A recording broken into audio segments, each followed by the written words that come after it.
everything but God. You know, when we were in the car growing up, my mother in the car, when we would fight, you know, as children, she'd turn up the radio. That was her way of dealing with it. She'd blast it. She didn't want to hear it. It's not enough to not join in the world's tune. The key is to overcome it with God's tune. When we just try not to sin, okay, that's good. We should have that on our heart. We should be lifting that to God. But you can't overcome sin by focusing on sin. If that's all you have, you're not going to overcome anything. But here, the principle here is that you produce another sound that overcomes the first sound. You have good. Good is stronger than evil, is what the Bible says. So, for instance, you know, say you want people to be more spiritual around you. You wish that believers, they have more prayer, more focusing on God. And so what do? You start focusing on them, you know, and that's something that the enemy tricks people. You focus on other people because they're not spiritual enough, then what are you doing? You're not looking at God. You're not looking at heaven. You're looking at people.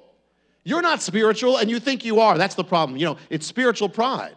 And you say, well, we're the spiritual people before God. But if you're looking at other people and judging them, you're not looking at God. You know, look around. Look, people aren't worshiping like they should be. What are you doing? If you were worshiping, you wouldn't notice. You know, so what do? You want people, say physically you want people to look up. Physically, what do? You go to the city, you say, you should look, how come you're not looking up? No, you go to the city, and all you do is just start looking up like that. And all of a sudden, you'll have a crowd of people, they'll all be looking up. You produce something else. Instead of focusing on already what was, you did something different. Instead of focusing on what the problem was, you were part of doing what you wanted others to do. You want people to love? Love. You want people to be a certain way, you want your husband, your wife to be a certain way, do it to them all the more, rather than keep telling them that they're not doing it. The principle of the Grogger, or it's a principle throughout the Bible, is you cannot overcome evil with evil, you can only overcome it with God. Worldliness, how do you overcome the world? Not by focusing on the world, but by focusing on heaven. You know, we try not to sin, and that's good. We should be doing everything to avoid sin, but what are we going to avoid it with? I mean, if you're not sinning, you're going to be doing, what are you going to do? You have to do something else instead of sinning, if that's all you have. You know, look at the gospel. I mean, let's put it this way. Say you're writing something down and you make mistakes, and you get upset about the mistakes, and you just keep crossing out the mistakes. You're going to have a paper filled with mistakes and crossing out. But on the other hand, because you have black ink on black ink, but if you take white out and you do it on there, the black is going to disappear. In the same way, you cannot overcome sin by just judging that sin. That's great, but that's not going to do it. You're going to need the opposite of sin to overcome. The whiteout is God. When you look at the gospel, how did God overcome? How did he give us the answer? You know, he did give the law first, and the law does point out sin. But it's written that the law does not save us, cannot save us. All it can do is show us the problem and lead us. But it cannot save us, because the sin it says that it increases it. It increases the awareness of sin. But that didn't save us. That only prepared the way. And that knowing that you have sin to deal with, that's good. That's a good start, but that's not going to do it. That's going to lead you up to doing it. But what did God do? How did he overcome sin? Not simply by just condemning it or just judging it. That wouldn't have saved us. That would have condemned us. What he did is he did something new. He brought his own presence into the world. And that Bethlehem is the other way of it. It's that he gave his presence. The answer to sin is not to not sin. The answer to sin is God's presence.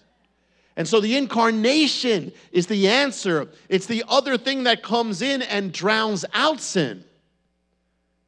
Look at the cross. Our redemption is the power of God drowning out, wiping out, blotting out sin by the presence of God. You take that presence out of the picture, you've got nothing. And so the gospel is not simply knowledge, the gospel is good news. It's a positive thing, if you will, a sound. It's the sound of something good that is drowning out the darkness. Light overcomes darkness. not pointing at the darkness. That only begins it, but cannot do it. Galatians 5:16 says, I say, walk by the Spirit, and you will not fulfill the desires of the flesh. What does it say? It doesn't simply say stop sinning. Yes, that's all there, but that's not the power. It's true, but it's not the power. It says walk by the Spirit, and you will not sin. The key is by the power of God, that's how you're going to overcome. By focusing on walking in the Spirit, you will not sin. Try not to carry out the desires of the flesh without walking by the Spirit. It won't work. Walk by the Spirit, you will overcome. How do you deal with bitterness? You try to say, well, I don't want to, all right, I know I have to forgive them, but what the problem is, you can even say I forgive them, but then, it comes up again. Only by God's power. Only by God's power, not by trying not to, but by, Lord, the mercy of God, focusing on Him. You saved me. You forgave me of billions of worth of dollars, and they owe me $10 means nothing to me. Because you look at you receive all the grace of God, you will not be able to have any bitterness if you're dwelling in that. You overcome bitterness by dwelling in something else, the mercy and grace of God. In order to deal with sin, even the smallest sin, you don't have the power to forgive it without God. Even the smallest sin, it could be a little thing. Somebody took $1 from you. If that's all you focus on, you will never be able to forgive them.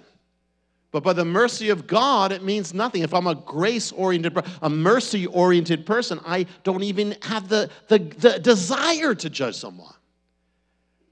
And on the other hand, the Bible says, whatever is good, dwell on these things. Whatever is excellent, whatever is worthy, dwell on these things. Because if you're dwelling on these things, you're not going to be dwelling on the things you shouldn't. And seeing God's blessing, it says, blessed are the pure in heart, for they shall see God.